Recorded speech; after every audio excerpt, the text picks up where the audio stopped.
Assalamualaikum warahmatullahi wabarakatuh.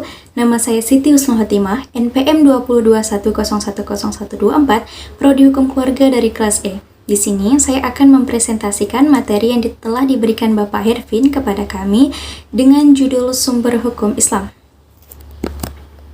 Sumber hukum Islam yang pertama adalah Al-Quran. Al-Quran berkedudukan sebagai sumber pertama dan utama dalam hukum Islam. Kedudukan ini mengharuskan umat Islam memahami pesan-pesan yang dikandungnya untuk dilaksanakan dalam kehidupan.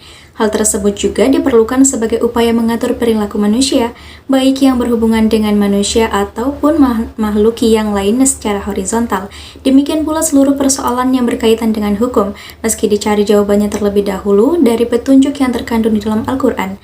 Kemaslahatan hidup manusia di dunia dan di akhirat diyakini dapat diperoleh jika manusia melandaskan pada perilaku hidup mereka pada petunjuk Al-Quran. Argumentasi yang menyatakan bahwa Al-Quran sebagai sumber dan dalil pertama dan utama ditemukan dalam penjelasan Al-Quran. Al-Quran sendiri pada sejumlah ayatnya lebih dari 30 kali ditemukan perintah mematuhi Allah dalam Al-Quran. Bahkan meninggalkan aturan yang disebutkan Al-Quran akan membawa akibat meningkatnya kejahatan yang dilakukan manusia. Al-Quran secara redaksional dan makna yang dikandungnya bersifat qod'i atau qod'i al-wujud, maksudnya adalah lafaz Al-Quran dan pesan yang dikandungnya terjamin dan dari keautentikan dan otoritas kebenarannya. Keautentikan itu terjamin karena transformasi periwayatannya secara keseluruhan mencapai tingkat mutawatir. Selain itu, jaminan keaslian Al-Quran mendapat intervensi langsung dari pemiliknya, yaitu Allah Subhanahu wa Ta'ala. Yang kedua adalah Al-Sunnah. Pada uraian sebelumnya telah dijelaskan bahwa Al-Quran sebagai sumber utama dan yang paling utama dari hukum Islam yang bersifat global yang membutuhkan penjelasan secara operasional. Nabi Muhammad SAW sebagai penyampai ajaran Al-Quran diberi otoritas oleh Tuhan untuk menjelaskan lebih lanjut apa yang telah diwahyukan kepadanya. Dengan demikian, Al-Sunnah baik dalam bentuk perkataan, perbuatan maupun dalam bentuk takrir berkedudukan sebagai sumber kedua setelah Al-Quran. Kedudukan Al-Sunnah sebagaimana disebutkan di atas berdasarkan argumentasi bahwa secara normatif ditemukan ayat Al-Quran yang menyeluruh untuk taat kepada Rasul. Ketaatan kepada Rasul sering dikaitkan dengan ketaatan kepada Allah Subhanahu wa Ta'ala, seperti yang ditemukan pada surah Al-Nisa ayat 13, artinya hukum-hukum tersebut itu adalah ketentuan-ketentuan dari Allah. Barang siapa taat kepada Allah dan Rasulnya, niscaya Allah memasukkannya ke dalam surga. Al-Quran sering menetapkan beriman kepada Rasul sama dengan kewajiban beriman kepada Allah Subhanahu wa Ta'ala.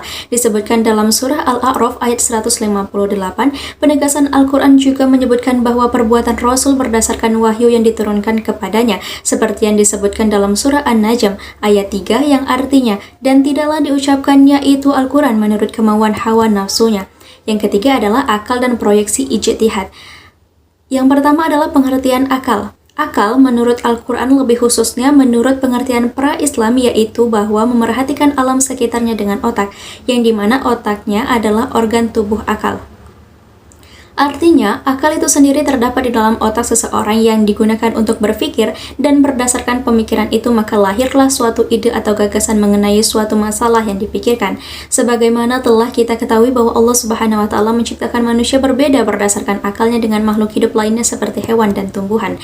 Berdasarkan perspektif Islam, peran akan akal dibagi dua, yaitu satu, memahami nilai-nilai ajaran agama. Apabila ada doktrin yang kurang jelas, akal akan merumuskan pelaksanaannya. Adapun ketika sebuah doktrin agama memiliki nilai-nilai sosial, akal bertujuan menerjemahkan dalam konteks kehidupan kekinian, bukan untuk mengubah doktrin, melainkan menemukan pelaksanaan doktrin.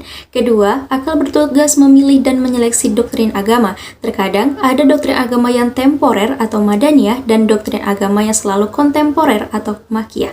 Terkait hal ini, akal bertugas untuk memilih kemungkinan terbaik pelaksanaannya. Yang kedua yaitu proyeksi ijtihad. Ijtihad menurut bahasa berarti usaha yang keras dan bersungguh-sungguh.